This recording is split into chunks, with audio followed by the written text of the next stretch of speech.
You're listening to the Zone Coverage Football Show, where opinions, passion, and pride are always on the line. Live from Teese Towers, here's your host, Mark Teese.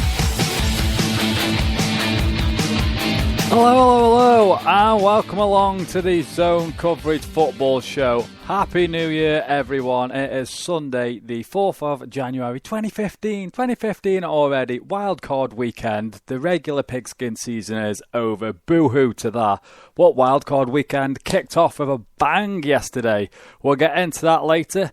Talking of New Year's, I am hoping that one of your New Year's resolutions is listening to the show live. Yeah, I've got to squeeze a plug in somewhere along the line, so fingers crossed you are listening live via the TuneIn app and the Spreaker app. Just go to them, it's all free on whatever network, phone, tablet, whatever you've got, device and all that. You probably all had some new snazzy stuff for Christmas. Just go to the TuneIn website, Spreaker website, search Zone Coverage Football Show. Follow, subscribe, whatever. That'd be fantastic. Tune in on a Sunday, and away we go. With the Spreaker app, I'm trying to plug this of late because on Wednesday's show, or it was actually Tuesday this week, whatever, the last show that we had, the Spreaker app, it's got this little chat room, and I keep mentioning it. And we had some fantastic chats. Oh, my mind goes blank now. Absolutely goes blank. We had some good chat, and I'm just trying to plug that a little bit more. And as I say that, the chat room is John McDonald, our resident Vikings fan. That was it. The two Johns, they were talking about the Vikings and the Cardinals. Not the Cardinals, the Chiefs last time out. So we had some great chat in there. And they were saying to me, let's sort of get this going. So if you want to get to the Spreaker app, it's free. If you've got a Facebook account, just sign up. I don't get nothing. It's not a plug for me for get anything. It's just a plug so you guys can sort of have like an area to go to whilst the show's on live. There we go. John and John are in the chat room once again. So get over to that. And these guys had some fantastic banter last time and some great insight to the show. So if you want to go and do that, just talk pigskin. I will try and drop in every now and again. I'll probably just talk rather than talk and type because that is borderline impossible. My end. Right then, if you can't listen live, you want to listen back as a podcast, feel free to do so. You can do that iTunes, again, subscribe, leave us a comment and all that sort of nonsense. And again, on Stitcher. All three apps, just download them, search for the show, jobs are good. And we do have a Facebook page, just go Facebook, Zone Coverage Football Show. Twitter, that's the best place, the best sort of interacting, it's not even a word. The best sort of interaction you're going to get from me before I return to work, and then there'll be none, will be, what was it called now? Twitter, yeah, Zone Coverage FS. So, and the number to call for the show, 0161 818 4593. The lines are now open if there's something on your mind that you want to share, get off your chest. Feel free to do so.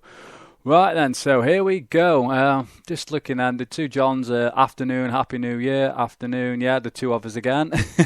So the two Johns are chatting away to each other, so please head over and save them from just the insanity that is the Spreaker chat room. Right then. Oh, we have someone else is in there. Martin's joined in. So there's a few guys on in the chat room already. So that's good stuff. They're talking about hangovers and stuff. We'll get to that in a moment. Before all that, we had a massive success with last week's Hot Route. We actually changed the format up, and this was especially a huge thanks to Terry Rolt. And Terry, he did email me saying thanks for the shout-outs. I tried to email you back, Terry, but for some bizarre reason, my email is not working. I don't know what's gone on there. So this week's Hot Route, we will get to that if I can find the sounder. I'll keep the old sounder for now with Herm Edwards having a bit of a rant, but yeah. Hang on, it's not even working. There we go. Win the game. You don't play to just play it. That's the great thing about sports. You play to win. And I don't care if you don't have any wins. You go play to win. When you start telling me it doesn't matter, then retire. Get out. So there we go. Herm Edwards having a bit of a rant in the old style of the Hot Route. It was this part of the show where we'd sort of set the question or what was on your mind, what the hot topic from the past 7 days. But we flipped that on its head last week because it wasn't getting much traction in fairness. And as I mentioned, Terry Rolt came up with this idea. He says, why not mix it up, pick like 3 plays, have a touchdowns, running touchdowns, interceptions, great plays of the previous week. Sort of try and find the radio comms, play them on air, and then get you guys vote for them. so we get a bit of interaction going. So that's what we did last week. I think we had running touchdowns last week. I think Jeremy Hill won that. It was Frank Gore and Marshawn Lynch won as well. So this week I am going for, what was it now? If I can read my notes quickly. The best pick six of week 17. We have Dwayne Gratz of the Jacksonville Jaguars from the Jags-Texans game, Roman Harper, Panthers-Falcons, Bruce Irvine of the Seahawks and the Rams game. And to help you guys decide, I will play you this little gem.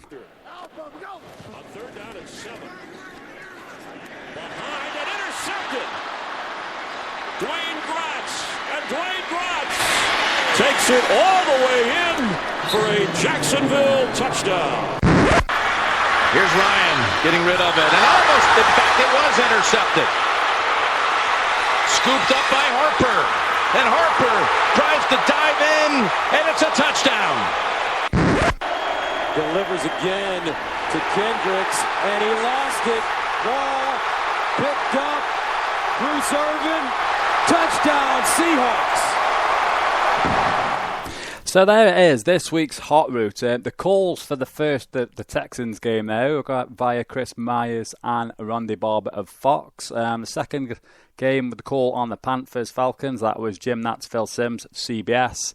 And the calls for the third game, the Seahawks and the Rams, that was Gus Johnson and Charles Davis, also of Fox. I am treading very, very thin ground playing the comms from those games because they are off the TV. Fingers crossed we'll get away with it. No one will sue me, and I can get back to finding the radio ones, which I have a bit more of a leeway with. So, a little disclaimer: this show is not associated with Fox or CBS in any way, and all that sort of nonsense. So that should legally cover my rear end. If not, a bit of publicity for the show if someone decided to sue me, isn't it? So that is that then. This week's Hot Route. I've just sent a tweet out on Zone Coverage FS, Twitter-wise. Hashtag Gratz, hashtag Harper, hashtag Irvine. So please get those tweets over to me and we will tally those up as we go through the show. Talking of the show, what else do we have up on today? Well, I'm going to go through the NFL news in a moment. Not a great deal with the new year and all that. I found a few quotes for the Weekend Words section. Loveline returns. If you're a new listener, that is a gem, not a dating service. We'll get to that as we roll through the show. No Fantasy 5 at 5, but Simon from @Dundee NFL will be phoning in around about 4:50 today because I've not said this yet, but I'm going to have to knock the show on the head about 5:15. I got the word this morning that the wife finishes work at 5:30, so I've got to drop the mic and run. So you're only getting a 75-minute show today. I apologise, sorry, but I couldn't change the time because I didn't know till this morning, so never mind. We have no Tom from Huddle Magazine today. He's moved house over the course of the weekend from Scotland down to London way. So he's got an abundance of appliances he's got to fit and stuff today. So no Tom from Huddle Magazine. However, he did say that the Super Bowl issue of Huddle Magazine is available to pre-order. So head over to huddlemagazine.com. And as always, there's no off-season in regards to Huddle Magazine.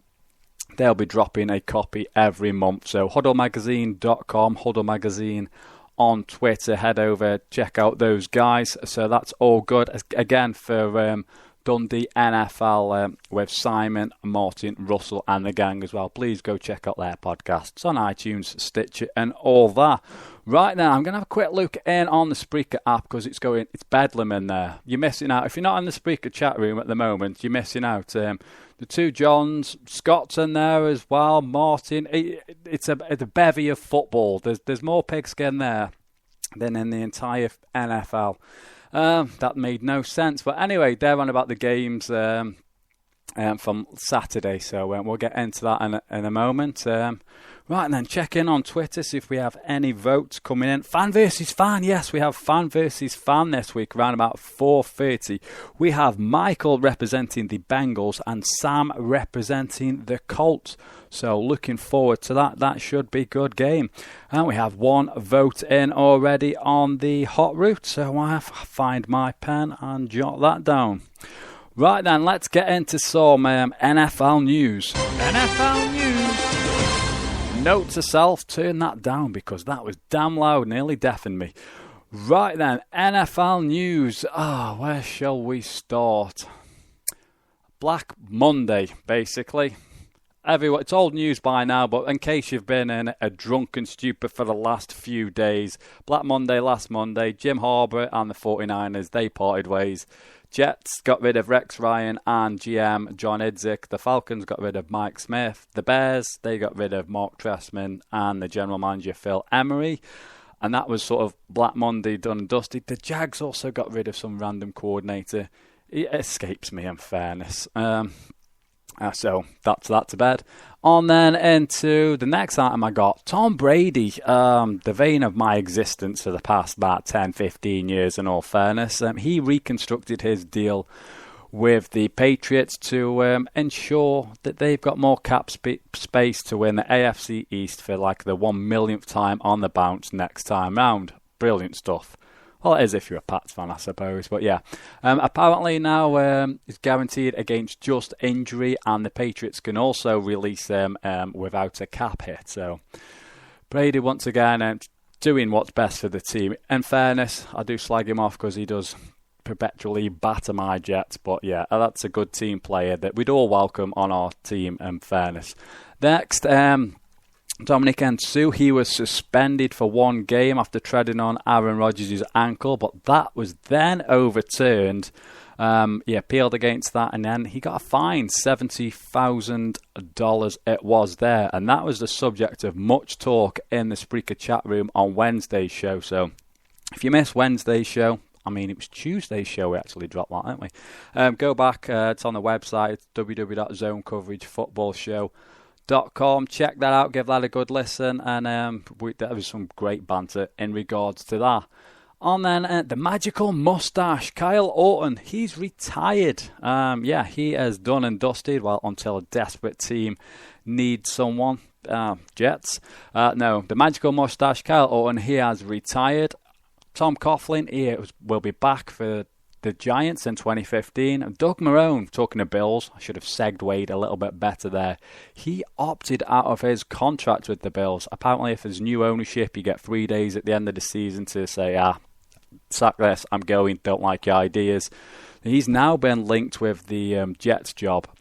And as I said on Tuesday's show, everyone with a pulse that's ever touched the pigskin or uttered the word NFL has been linked to a job everywhere. It's utter bedlam, in fairness.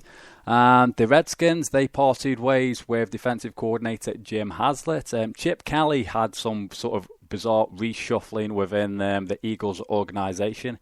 He will now oversee player personnel department. GM Howie Roseman, he's been promoted to the Executive VP of Football Operations.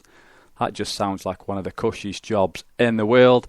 And as we all know, it's old news now, but I'll tell you just in case, the Steelers signed running back Ben Tate, as Le'Veon Bell was out last night. And they sorely missed Lev Bell, as did the Steelers. Right then, the Spreaker chat room is going absolutely berserk. I can't keep up with who's in there at the moment. I have seen Terry Roltz in there. Who else is in there? Yeah, we mentioned the two Johns. Marty's in there. I'm sure I've just seen someone else join in. He won't even let me scroll up. That's how much bedlam is going on. Sean McGrillen's in there as well. So yeah, good stuff. Enjoying the banter in there. So keep that going, guys. Check in on Twitter as well. The Hot Roots, couple of votes coming in on the Hot Route as well. So that is hashtag Gratz, hashtag Harper, hashtag Irving. Right then, I've also got a DM, randomly got a DM. I will sort that out. Oh yes, that is Adam Goldstein, as author of Tailgate to Heaven. He's got another book out, Tailgate to Heaven 2. So we're going to be having him on the show in the next few weeks once I've read his book. Got the first one, sending me over the second one, so we'll get to that, which is perfect timing because another program note, going forward, there's going to be no midweek shows for the next couple of weeks. I have my operation on my ACL, have a brand new ACL on the 11th of January, so I can give you some details into that, how that goes. It's a common injury within the NFL. So I'll be able to, I'll step-by-step guide through the pain as we go. Right then, less of sympathy votes for me, but let's get to the week in words. This is where we sort of just scour the internet, any interesting quotes, jot them down, share them with you guys. So the first one I had was former Steelers head coach Bill Cowher. He poured cold water on a return to the NFL. This is what he had to say. It was great this year to be on the sideline for some of the Thursday games and to get close to it. You see the officials, you see some of the assistant coaches, it does get your blood going. But no, I'm in a really good place. I really enjoy my job at CBS. I'm enjoying all the involvement with that and the Thursday night football. It's good. I'm in a good place. You're not going to see me on the sidelines. I enjoy it. I miss it, but not enough to get back. So that is basically Bill Cowher ruling himself out of any head coaching positions that have arisen in light of Black Monday. On then into Eagles safety Malcolm Jenkins on the Eagles slide down the stretch. This is what he had to say. Really, the sins that we committed all season long finally caught up to us when we started playing those elite teams. Whether it be big turnovers or big plays given up on defence, those are the things that we were unable to overcome earlier in the season. But once we got into the month of December, you play Dallas, Seattle, and lose to the Redskins and things come back to haunt us, and that is really when you need to be at your best, and it's hard to win against good teams in this league when you put yourself in a bind. So Eagle safety Malcolm Jenkins there offering some sort of insight into what went on at the Eagles slide down the stretch there.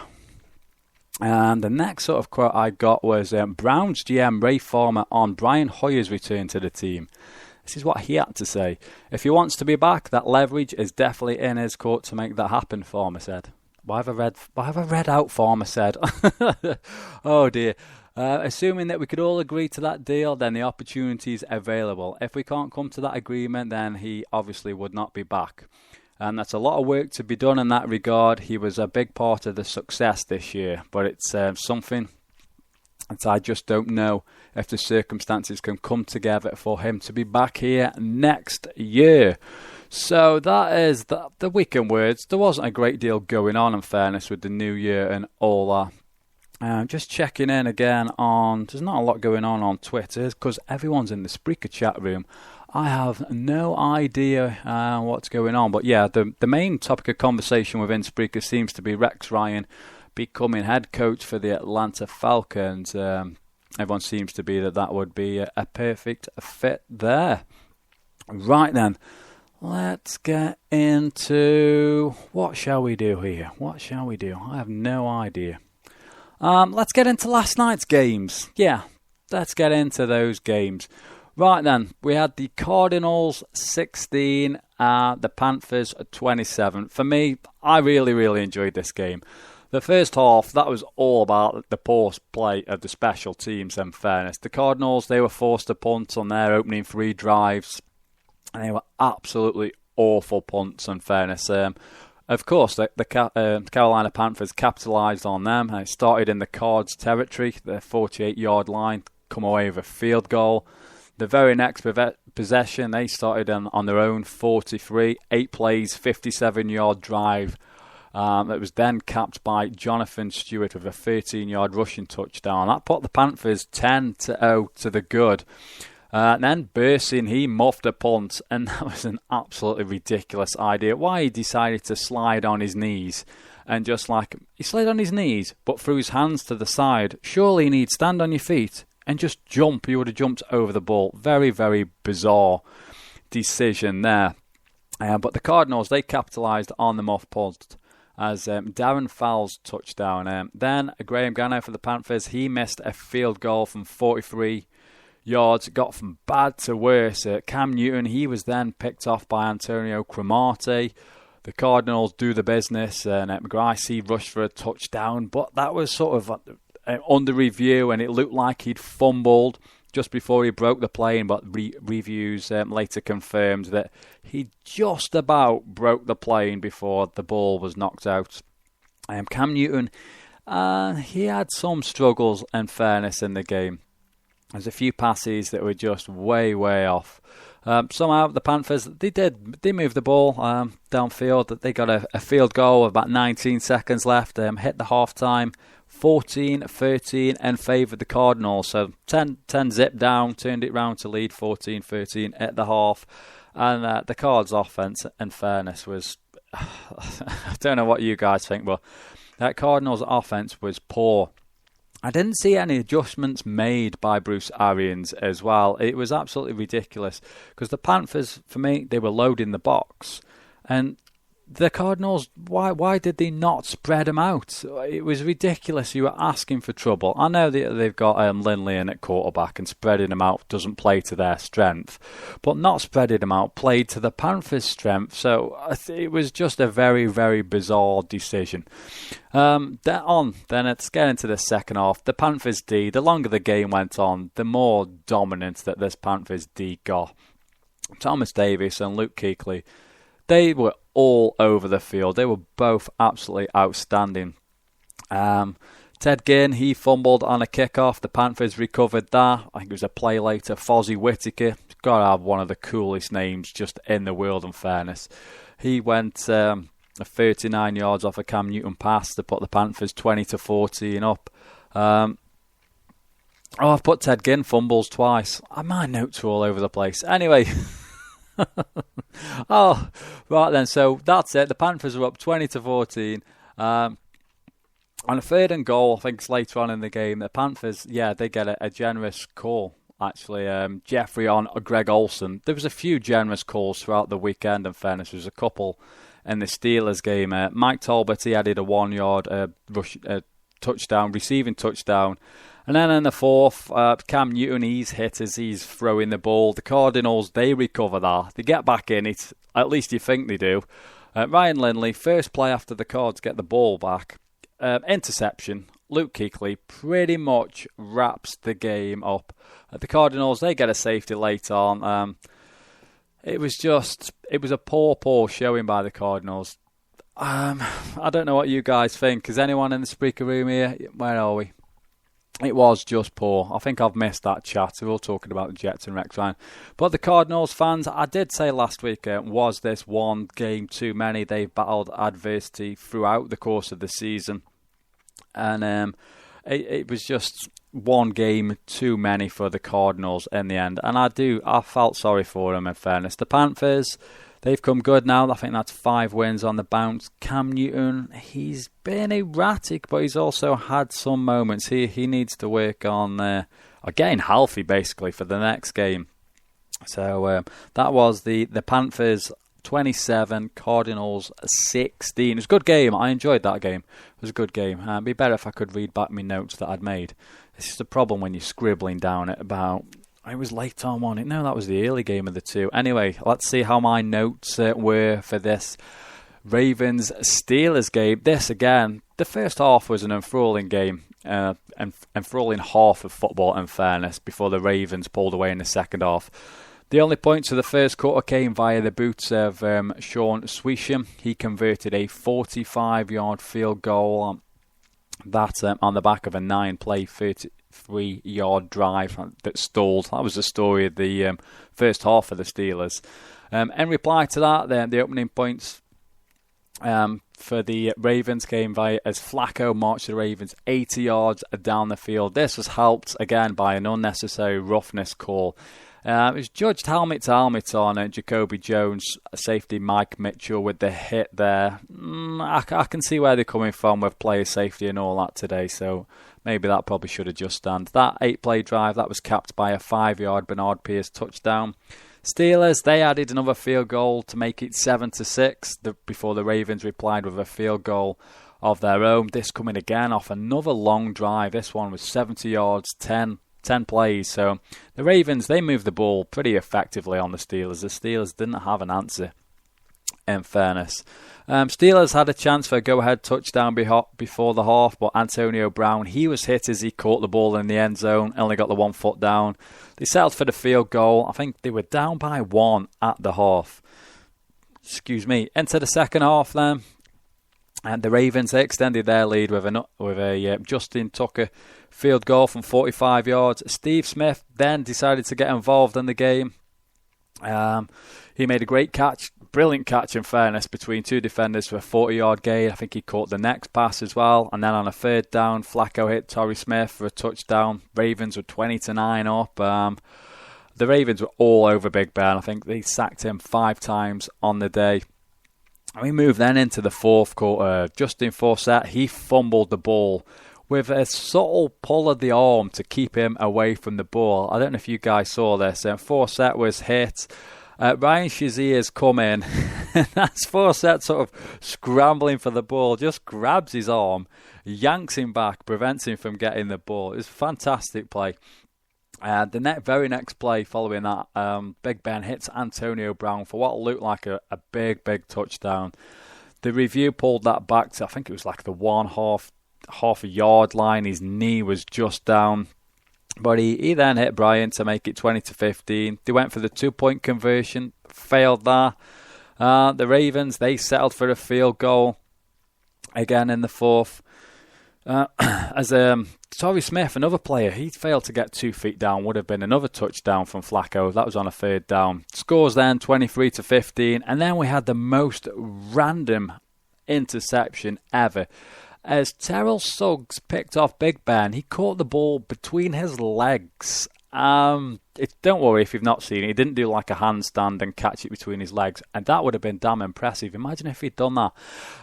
He was tipped at the line, and as Suggs' sort of fall, he's just got caught between his thighs, sort of rolled on his back. Ball never touched the floor.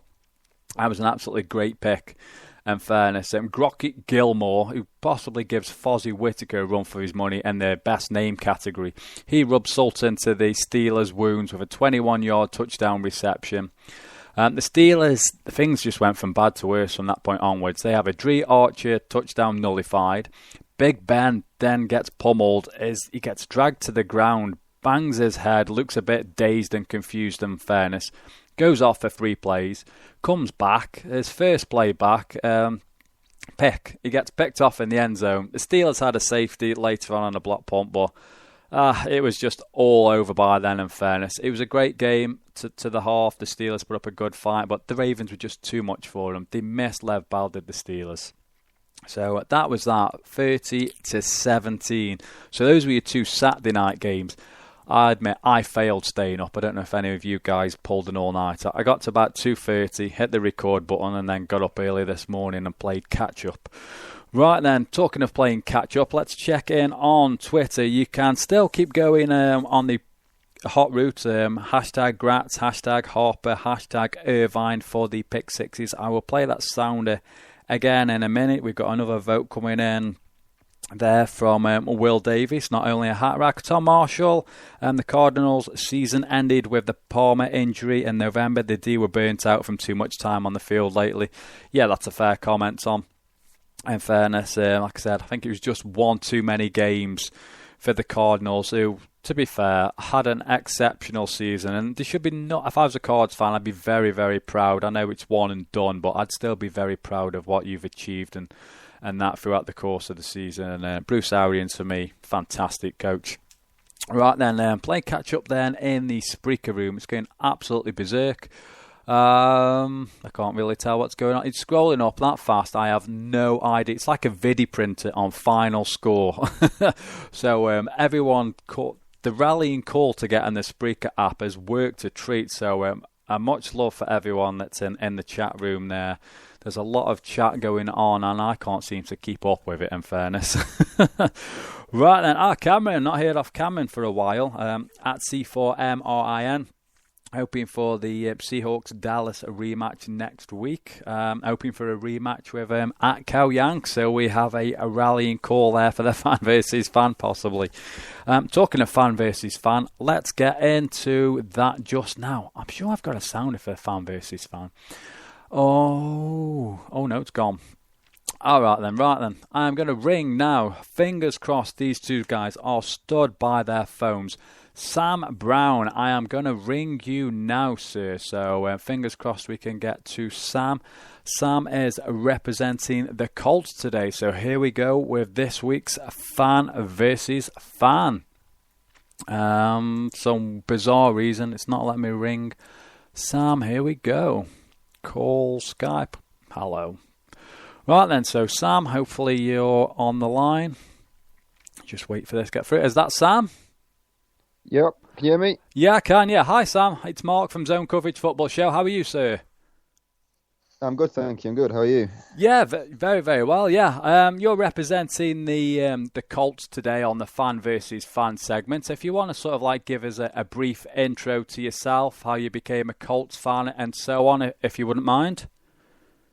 Yeah, sure.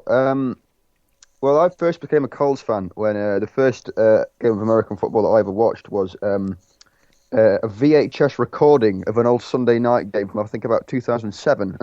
And the Colts won that game. I've no idea who they play, but the Colts won, and I saw Peyton Manning play. And ever since then, I've been a Colts fan. And it's been, for the most part, good, with the exception of the 2011 season. I was going to say, you picked a good franchise, really. You went from Manning to Luck, and that's another 10, 15 years of what should be a relatively good success. Yeah, but we did have a year of Curtis Painter. Yeah, but I get that with the Jets. I'm a Jets fan. I just get a season of misery every single year. So one bad year out of about 30, I'd happily take that, in fairness. Yeah, fair enough. Right then, Sam, what I'm going to do is I'm going to get Michael on the line. He's representing the Bengals today, so fingers crossed okay. I can add Michael to this call. You have to bear with me here because technology at my end is not it's not my strong point, in fairness. So fingers crossed, I'm hoping that this is Michael. So I'm hoping I've got the right person. Here we go. So we should. Hello, is that Michael? Hello there, Mark. How are you, sir? I'm not bad. Yourself? I'm very, very well. I'm not sure. We should have Sam on the line. I think I may have lost Sam, Michael. So it's a disaster my end. If you just bear with me, I will see if I can add. Yeah, sure, dude. Oh, it's an absolute nightmare. I do apologise for this. That's all right. Well, I'm usually pretty much spot on, but not today. Right then, so fingers crossed we can add Sam to the call. Right then. I have no idea what is actually going on. Right then, we'll get to that in a minute. Michael, if you want to sort of introduce yourself, you're representing the Bengals today, so if you could tell me how you became a Bengals fan, a little bit of history there.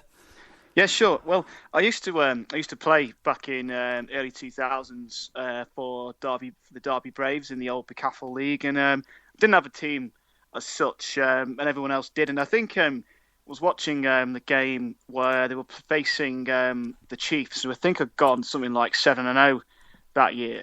The Bengals beat the Chiefs that day, and to be honest, it's just I did a little bit of research, found out they had a tyrannical owner in Mike Brown, had hardly any success, and to be honest, I thought, hey, why not? So, but I've never looked back, to be honest. I know we've had our great seasons recently. We've had our down seasons, like back in 2010. But there's just something so pure about them. There's something so like there's something quite addicted to them that how they can draft or they can sign some great players, but then manage to foul up a situation. But when we do the impossible and actually win with a bit of style and a bit of class, it's absolutely enthralling. So that's kind of the reason why I follow the Bengals more out of pure addictiveness. Good stuff. It's a good excuse as any. Yeah. In fairness, I'm struggling to get Sam reconnected to the call here. I have no idea what's going on. So what I will do, I'm going to have to mix things up this week. You usually have a little bit of banter going back and forth between the two. So what I'll do, Michael, is I'll get you to give your sort of have your say. So you get 2 minutes to tell the listeners why you feel that the Bengals will win today. I will then hopefully get Sam back on the line, give him his opportunity to have his say for a couple of minutes, and then I'll put it to the voters, and they'll decide who put forward the best case. Okay, just tell me when to start. Right then, I usually do heads or tails here, but I can't do that, so I just find my clock. It's very unorganised today. Sure. So your 2 minutes, Michael, starts right about now, sir. Well, people are going to think that, the last time they played each other, it was a shutout, 27-0. The Bengals were absolutely terrible. But we've got to remember, that was back in week 7. We've had 11 weeks since then, and the Bengals, I think, have done what they needed to do and bounced back. The Bengals this season have every time they've lost a game, they've then gone on and won the next 3. Noticeably, when we actually laid an egg at home to Cleveland, when we laid an egg away at New England, and noticeably when we laid an egg against the Colts as well. In addition, the Colts that day had Ahmad Bradshaw, who was tearing as a new one. Ahmad Bradshaw has since then broken his leg and been placed on IR. And I don't think any Colts fan should notice that ever since then, Andrew Luck has noticeably has struggled. Boom Herring, again, is a former Bengal, but there's a reason why the Bengals let him go, because the guy he's not the NFL starter. And let's face it, the disaster that has been giving up the number 1 pick to the Cleveland Browns, that is Trent Richardson, hasn't exactly lit any imagination in the Colts offense. The Bengals defense has noticeably improved in the last few weeks. Yeah, okay, we got taught a bit of a lesson against the Pittsburgh Steelers last week, but we did give away a punt return touchdown, our first one of the season. Otherwise, special teams has been pretty immense this season. And we've got our Emmanuel Lemire and we've got Ray Mawaluga back, who were noticeably absent from the previous game away in Indianapolis. Also, the elephant in the room, the Bengals' offense has somewhat changed since the last time we played. In that we've introduced Jeremy Hill, the rookie running back out of LSU. Him and Giovanni Bernard, I think, are hands down the most dynamic running pair in the NFL, and they have literally been winning their game single-handedly. The Colts' run defense isn't the strongest, and I think they're going to be questioned today by the Bengals' running game. And the question is, can they stop Jeremy Hill, and can they stop the next change back, which is Giovanni Bernard? You also have to remember... I have to interrupt there. That is the buzzer and the 2 minutes. I can't give you any more time. I'm sorry about that, Michael. No worries, dude. I've just messaged Sam whilst you were putting across some good points there. He says that's for somehow I've put him on hold, so apologies there, Sam, but we'll get him on in a moment. And we usually have this back and forth, but it's gone a bit wrong my end, so apologies there. So, Michael, whilst you're on the lines, is there anything you want to promote and as well, Bengals related? Yeah, sure. Just got to do a little plug to my Twitter page, which me and myself, a guy called Mike Donnelly and Matt Gray run the Bengals UK Twitter page. That's the address for that is at @whoday_UK. There's about nearly 400 of us. We'd like to add any more Bengals fans out there in Bengaldom to come and join us. We usually meet up for down in London for some drinks every couple of weeks. Believe the next one's going to be on the 12th of on the Monday the 12th of January. Venue yet to be confirmed, but we'll announce that over the Twitter page. We're just thinking it'll be pretty immense if we're still in the playoffs. And of course, we'll still be in the playoffs by then, because I can't frankly think we're going to win the whole damn thing. But I'm always the optimist when it comes to the Bengals. Just another podcast which frequently for Bengals fans to listen to is Inside the Jungle. That's hosted every Wednesday evening, 9 p.m. Eastern Time in States, but you can usually get the podcast itself on Thursday morning, so you can listen to your commute. That's about an hour long, but it's absolutely brilliant for any Bengals content. And also, cincyjungle.com is another fan site which provides all the stats and the latest news out of Paul Brown Stadium that you need. Just actually put a question to yourself, actually. Okay, Mark. What's your overview? What's your thoughts on the Bengals this season? We haven't played the Jets, but we did play the Jets last season. But from your overviewing of the NFL, what do you actually make of us this season? And where do you think this team goes after this season's finished? Again, for me, it rests on what happens tonight. If Andy Dalton, I have to be that idiot that brings it up, but if Andy Dalton implodes again on his first playoff game of the season, I don't know, do you start asking questions about the head coach then? Would it be time? Because you've got the nucleus of a fantastic team, in fairness. Defensively, very, very strong throughout, and the weapons on offense as well. Like you say, Gio Bernard and Hill, they are a fantastic 1-2 punch. I'm a big fan of Gio Bernard. I can see him getting a lot of work today, in fairness. Yeah, on the Andy Dalton question. Now, the guy has led us to four consecutive playoff appearances, but that's never happened to this franchise in its nearing on 50 years. So the guy is already one of the most successful Bengals quarterback in history. Now, when it comes to actually watching him play, though, when he's calm and assured and confident, he can play very well. But when he gets up in his face, that's when you tend to see Happy Feet Dalton come out, and he will make the mistakes. Now, at the end of last season, he was offered and he signed a new deal to the Bengals. However, that deal is heavily incentivized on him winning a playoff game. The other caveat to that deal is the Bengals have to keep him on for another season. I don't doubt that's going to happen. There's simply no one in the draft, I think, that they're going to take even in the lower rounds who's going to supplant Andy Dalton. But after next season, the Bengals can cut Andy Dalton, and then it won't hit the cap. It won't hit us financially. And I think what happens, irrelevant what happens today. Of course, I want the win to happen. But I think irrelevant what happens today, Andy Dalton will be the starting QB for Bengals in 2015. In 2016, however, depending on what happens tonight and next season, I think that's when questions will be asked. I don't anticipate Marvin Lewis is going anywhere. Mike Brown has had a number of reasons to let go of Marvin Lewis, and he simply hasn't done it.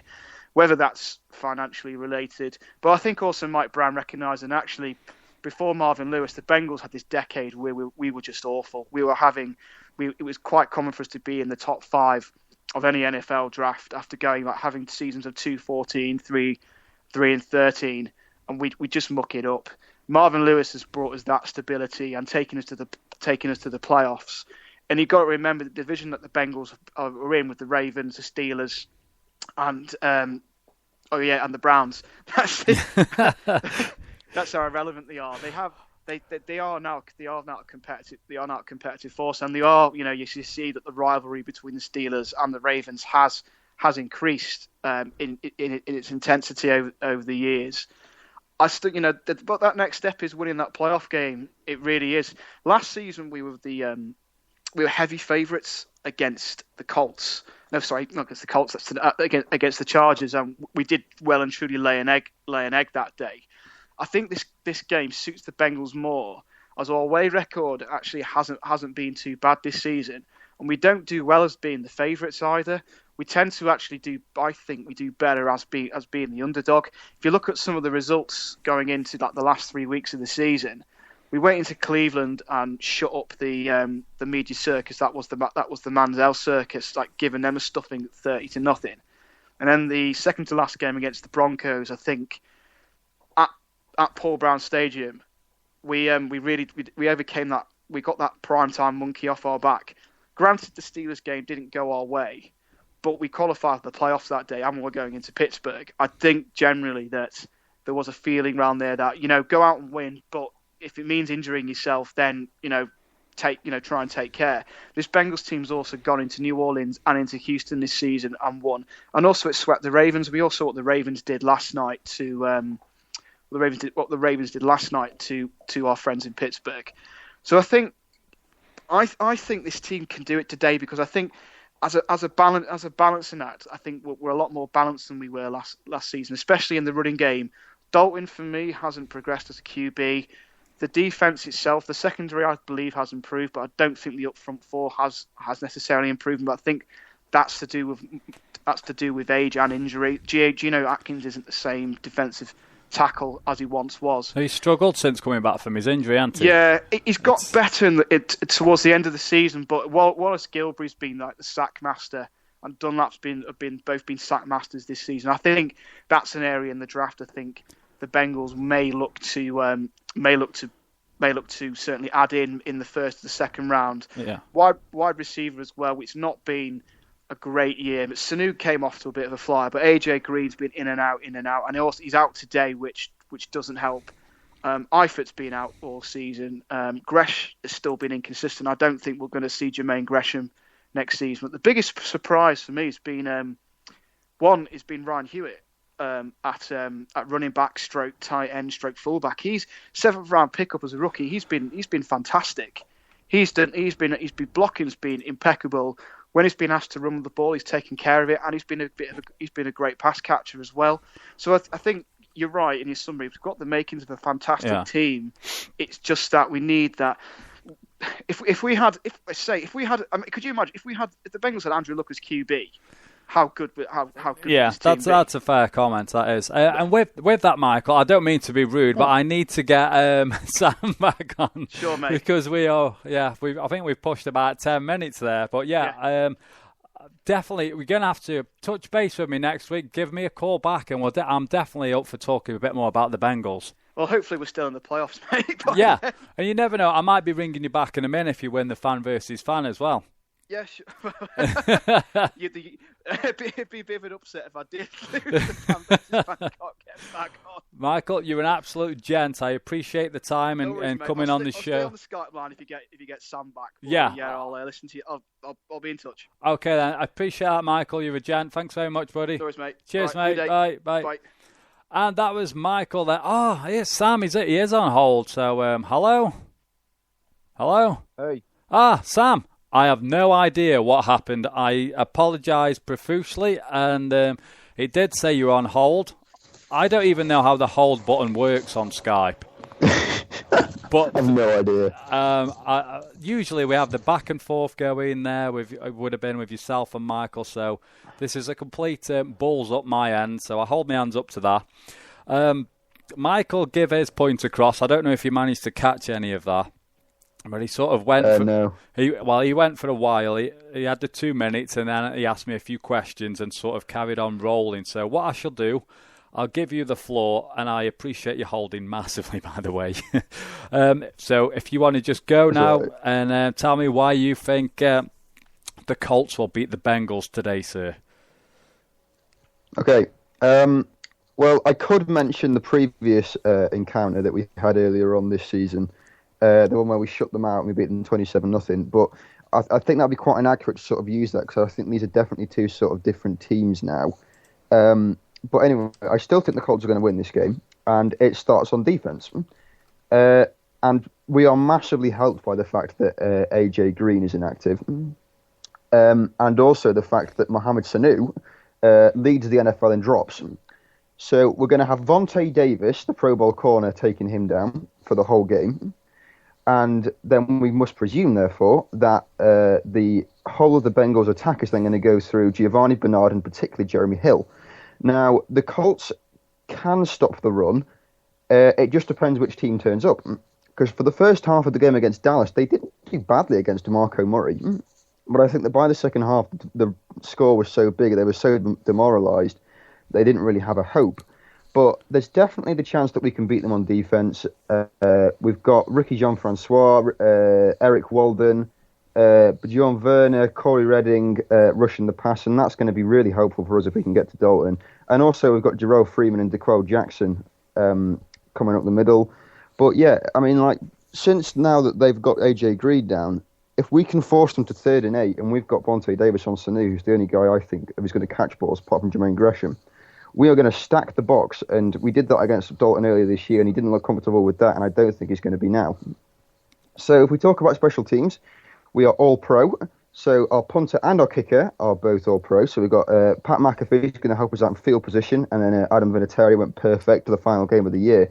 And you know with Vinatieri that if it's going to come down to a 2-point, 3-point game, he is going to have some part in that.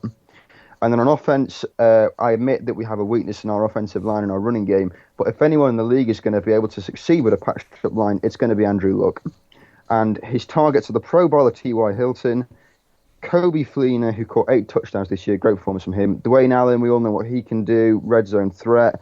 Dante Moncrief, the rookie, very, very good talent. Hakeem Nicks, spin off it for a few years, but we still know what he can do from his Giants days. And the perennial hands of Reggie Wayne. We all saw how slow he was going down the sideline against the Titans in Week 17. But the point is that this man can catch the football, and that doesn't go anywhere. Brilliant but stuff. The most important I've got one more thing. Go on. I'll let you squeeze this one in. Yeah. Yeah, this is the most important reason for why the Indianapolis Colts are going to win this game today. It's because if we take into account last year's wildcard round with the Colts, even if the Bengals managed to go up by 28 points, they are not safe with number 12 throwing the football. Yeah, I'm with you on that. Andrew Luck. What have you made of Andrew Luck then the last couple of games? Because down this about last 4 or 5 games, fumbling sort of become an issue. But I feel that that's been blown out of proportion because he's been asked to do so much. It's just, like you say, and all of the opposition basically has to do is take away his weapons, and it's left on Luck's back to carry the team. And there's only so many times you can do that, isn't there, before problems arise, as we've seen over the course of the last few weeks. Yeah, we're talking about a quarterback here who's playing like he's been hit all year, because he has. Because he's playing with an offensive line that is not the greatest offensive line in the world. There's massive holes in it. I can think of only sort of 2 out of the 5 spots on our offensive line that are still going to be there at the start of next year. And that's our left tackle with Anthony Costanzo and our rookie guard, Jack Mewhort. And it's difficult, really, especially when you've got a line like that. It's hard to run the ball anyway when you've got a guy who's slower than the guards in Trent Richardson. And then we've got a couple. We've got Daniel Boom Herron, who's been doing some running for us down the stretch, and he's been all right. He looks good against Washington. But yeah, I mean, absolutely, Luck is looking like a quarterback who's been getting hit all year. But I have every confidence in him that he can break out of that in the playoffs, and he's just a special talent. I've never seen anything like him before. In the situation where he was in Kansas, where it was against Kansas City last year, where he was down by 28 points in the second half, and he came back to win. So I think, it doesn't matter what Cincinnati can do today, but I think Andrew Luck's just going to find a way to get it done. Brilliant, Sam. I know I said Simon then. I've just seen Simon's trying to ring in. So, Sam, what I've just done is I've sent out a tweet saying it's hashtag Sam or hashtag Michael. So retweet that. We'll get as many people to vote as we can over the course of about the next 10-15 minutes. And then I'm going to either ring either yourself or Michael back, and you'll be crowned winner of the feature. Oh, wow. Okay, thank you very much. That sounds good. And again, I apologise massively. Skype, my end, didn't want to play today. So I appreciate you holding the line for me and indulging me on the messages as well, and for helping out on the feature today. It's very much appreciated. It's been a pleasure to come on. Thank you very much. Before you go, Sam, do you have anything you want to promote, Colts-wise? Any sort of Twitter accounts or websites or anything that you frequent as well that could help other Colts fans out? You can find me on Twitter at SamColts22. And I'm usually on there. I tweet during the games, and we have a good time. Brilliant stuff. Right then, Sam, I appreciate that. Fingers crossed, I shall speak to you in about the next 10-15 minutes if you rack up enough votes. So get tweeting out the hashtags there. And Sam, again, if I don't speak to you, feel free to call into the show anytime, and I'll be more than happy to talk Colts and Andrew Luck with you. Yeah, will do. Thank you very much. Brilliant. Appreciate that. And Sam, take care, buddy. Enjoy the rest of your day. You too. Bye. Will do. Thanks. Bye. And that somehow wraps up fan versus fan, a massive, let's call it a balls up my end with Skype. Somehow I put Sam on hold, and he was an absolute gentleman, did not shout at me or anything like that. So that's always appreciated if people aren't shouting at me. So again, the hashtag has been sent out. Hashtag Sam representing the Colts today. Did you like his argument? We didn't really stick to a 2-minute format today. That was my fault. Or hashtag Michael. Did you like what he had to say on the Bengals? And I feel bad that didn't work and the guys didn't get to connect and all that. Basically made a mess of it thanks to Skype, so never mind. So that is that. There's some great Bengals stuff and some great Colts stuff there advertised by the pair of them. Simon from @Dundee NFL did try to ring me during that. Simon, it's gone a little boobs up my end, so I'm not sure if you're going to ring back or whatever, sir, but we'll keep those votes coming in then. So hashtag Sam, hashtag Michael, do a quick total up of these. Let's do the love line feature. I feel it's time for the love line, and give me a chance, play a sounder, and just relax for 1 minute, catch my breath, and add some votes up. So here we go. Welcome to the Zone Coverage Football Show Love Line.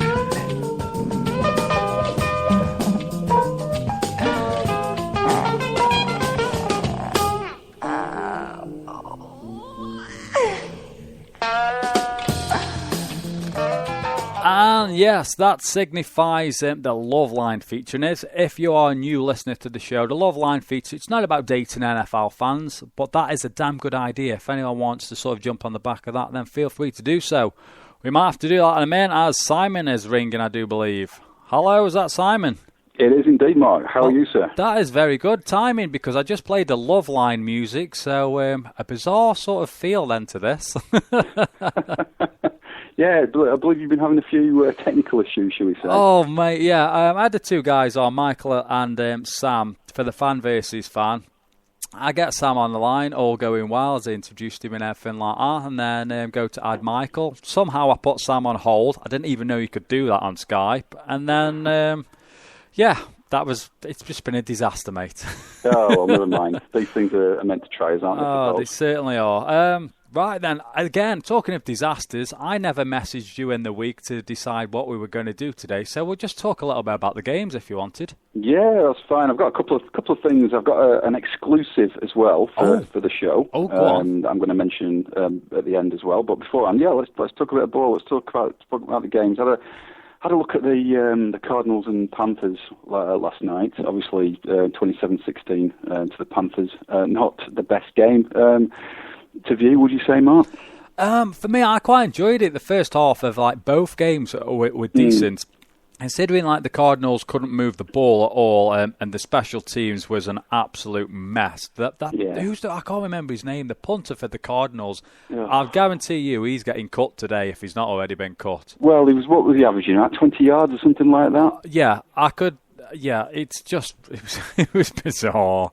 And Ryan Lindley, wasn't it, the quarterback as well? Just wasn't moving them downfield at all. Was it? I think they finished with something like about 76 total yards, didn't they, on offense? Yeah, it was bad because I said earlier on in the show the Panthers, they were loading the box. Why didn't the Cardinals spread them out?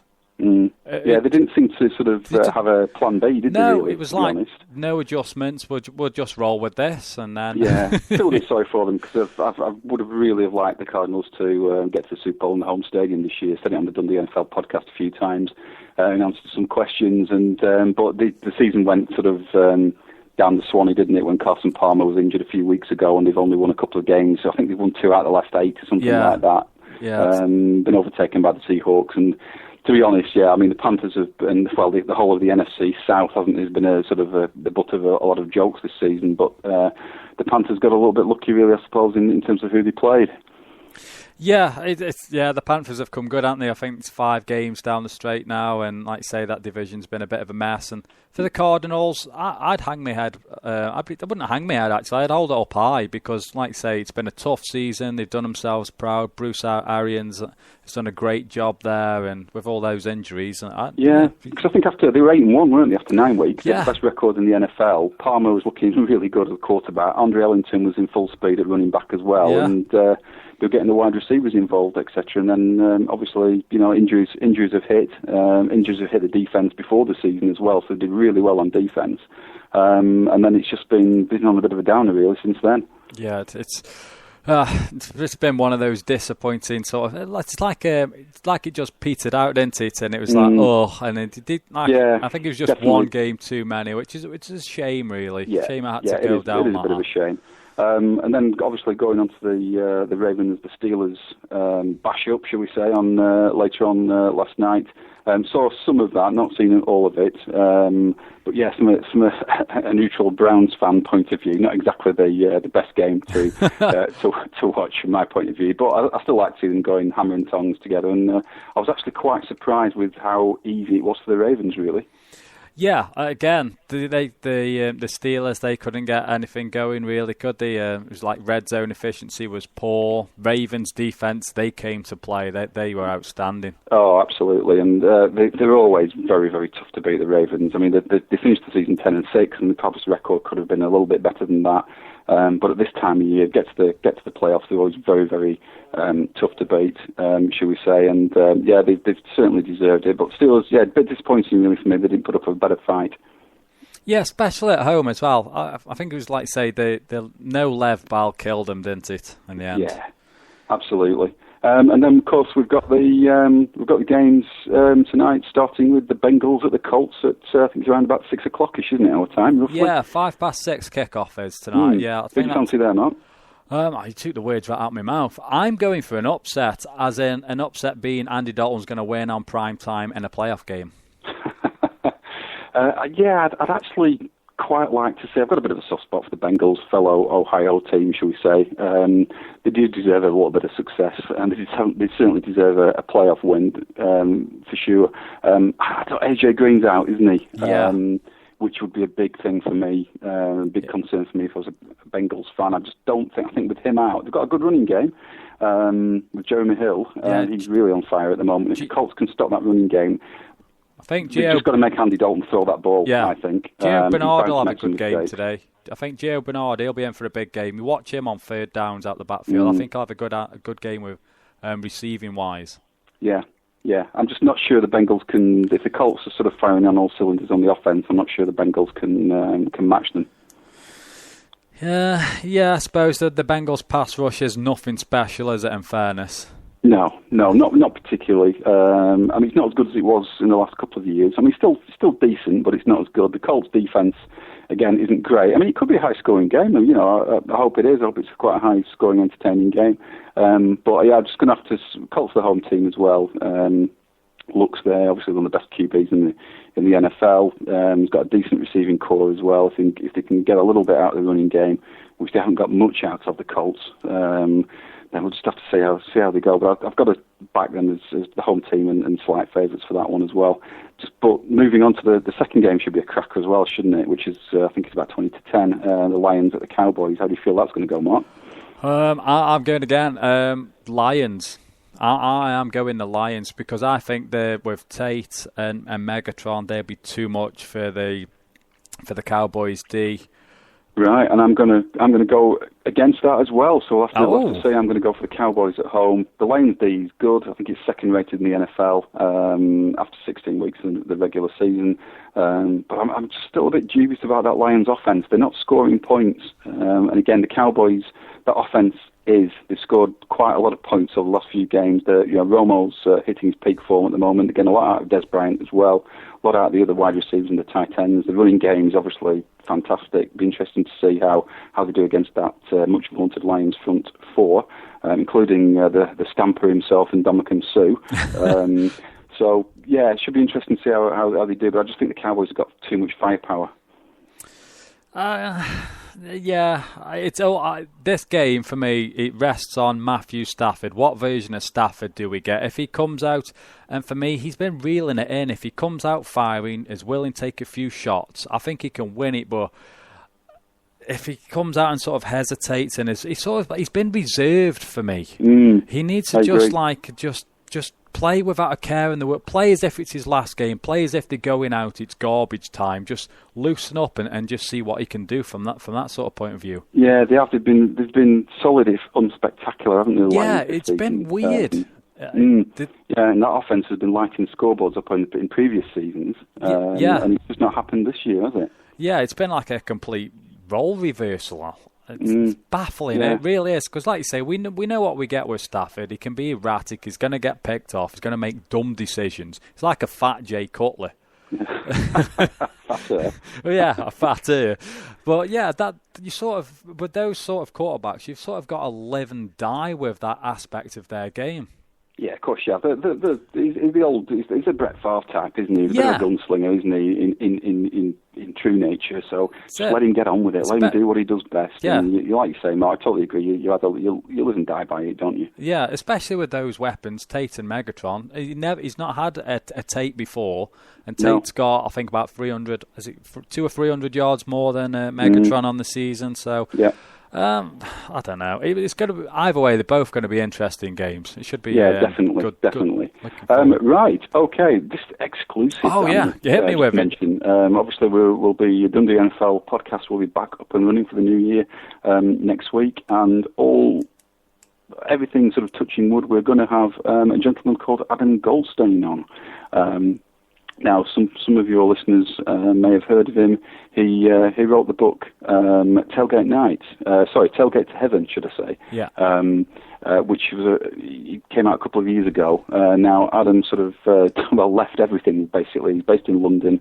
Left everything in 2008 to do this sort of tailgating tour of America, where he sort of tried to cover or wanted to cover a team with all 32 teams in the NFL.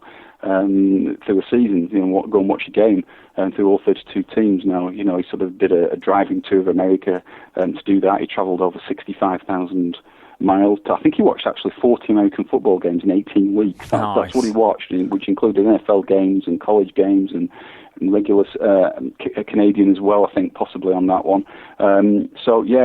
He served up sort of a heck of a lot of mileage on there in doing what he wanted to do. So it was a bit of an odyssey for him that he wanted to do, and obviously he was embraced by the NFL fans. He found out about the tailgating in terms of the what happens before the games, and he wrote a book on it, Tailgate to Heaven. I don't know if you've heard of it, Mark. I've actually got it sat in front of me, in fairness. There you go. There we go. It's like we planned this, isn't it? Yeah.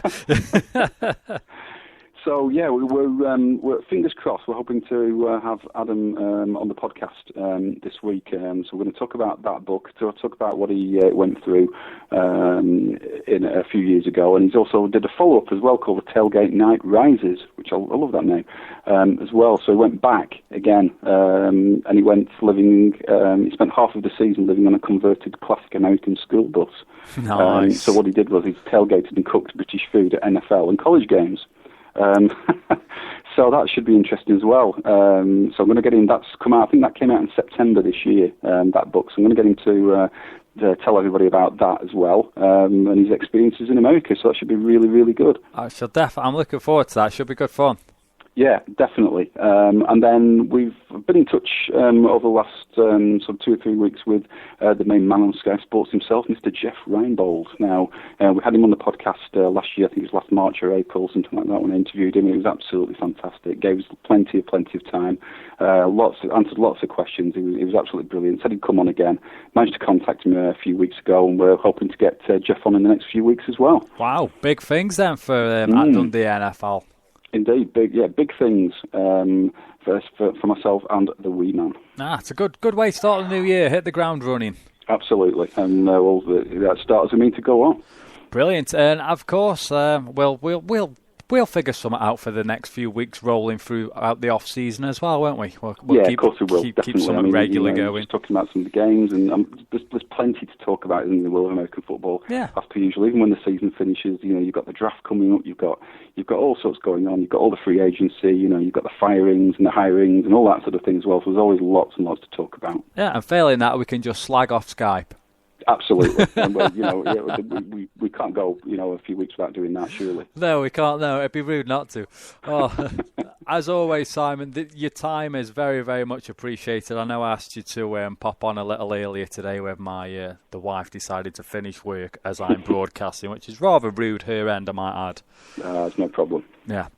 Right then, Simon. So I will get in touch with you this week. I do promise that, and we will sort something out going forward. But in the meantime, I'll send everyone over to at Dundee NFL on Twitter. Yeah, and Dundee NFL at Twitter, and I'll be listening out for the Fourth Down and Out podcast. Brilliant stuff. As always, Simon, appreciate the time. Happy New Year to you and your family, and I hope you have a good one, mate. And to you, Mark. Cheers. Thank you very much. Well, cheers, buddy. Speak soon. Bye. All right. Bye-bye now. Bye.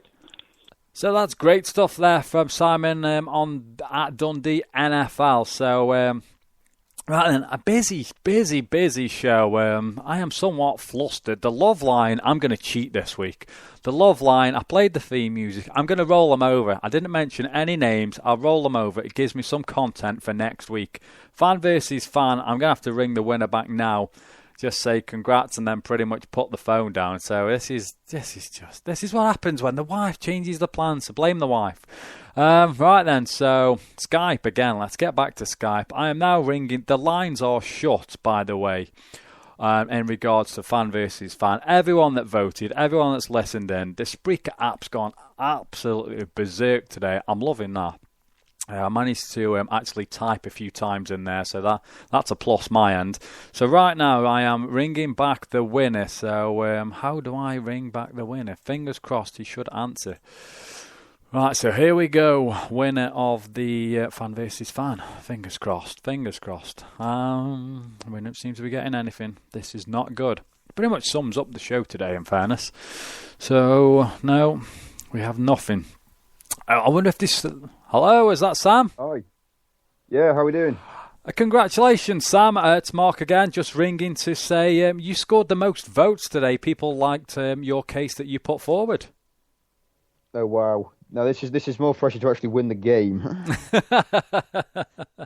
In fairness, it's usually a good thing that most people, or the fans that sort of win this segment, they do go on to win. Well... We'll see. We'll see. Oh Hopefully I'm not like a commentator's curse. Well, we should be all right. I mean, to be honest, I was a bit more sceptical about the game before I started looking into it when you asked me to do the fan versus fan. Yeah.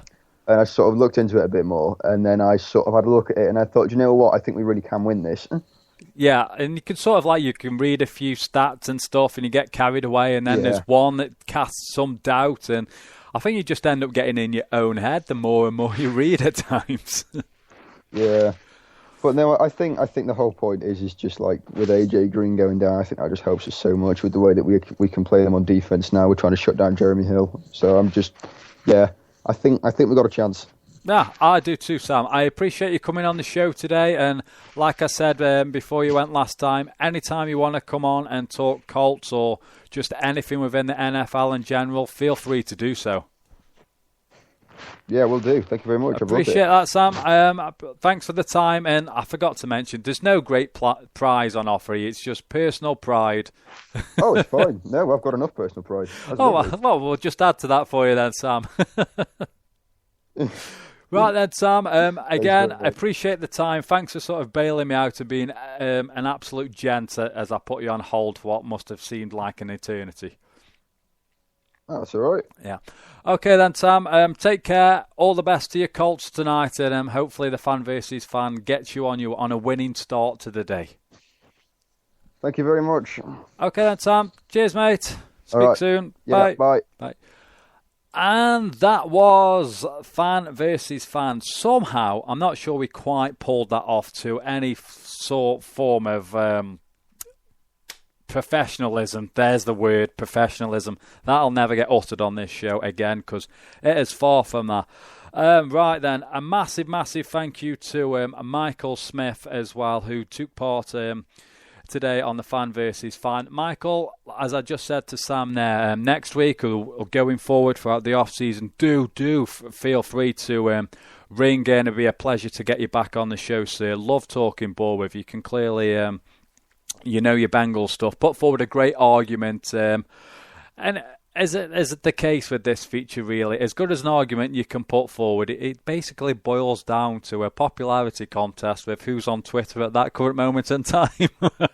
I'm totally undermining my entire feature there, but that's the way it goes. But Michael, I appreciate you taking part in the show today, and Sam as well, and apologies to everyone else for the hashed together nature of the fan versus a fan this week. I've got a couple of minutes before I have to shoot off. Yes, I am wrapping up the show at 5:15 rather than 5:30 today, so cue a chorus of boos. But yeah, obviously the Bengals-Colts game is your 6:05 game on Sky. And then Lions-Cowboys, that goes at 9:40, again on Sky today. So we heard from Simon today at Dundee NFL. Go give them a follow on Twitter. Get over it, listen to their podcast. No Tom this week, but Huddle Magazine at Huddle Magazine. HuddleMagazine.com. They do have a Super Bowl issue available, so you can pre-order that. Get over to the website. Plus, that'll be ongoing throughout the season. Everyone that's tweeted in today, there's so many people. I am losing track of of the tweets. The Spreaker room just went off today. Terry's been in there, Sean's been in there, the two Johns, I've seen Martin, everyone. The list goes on and on. If I have missed you out in there, I do apologise. It's been absolutely fantastic. That's what we wanted. We said we wanted to get people in there talking about football ahead of the kickoff Sunday. I've not caught the entire thread, but if you do go to the website after and click on the Spreaker link, you can bump into that conversation. And just because the show's dead, the comments still keep rolling within that section. So that's a great feature on Spreaker there. So even when the show's dead, you can go back, read those comments if you agree, disagree, or just want to put a bit of insight into that. Feel free to do so. So again, this is it then, wrapping this bad boy up, 5:15. I've got to go grab the car keys, drive sensibly to collect the wife on time. Everyone, like I say, Spreaker app, tune in, iTunes, Stitcher, the website's your best place. You'll find all of that, bit of info about me as well. ZoneCoverageFootballShow.com. A massive, massive thank you to everyone that's tuned in and throughout the course of my debut season doing this. It's been absolutely fantastic. I enjoy doing it, and I will continue through the off-season. I've got a lot of plans for the show myself, as we will discuss.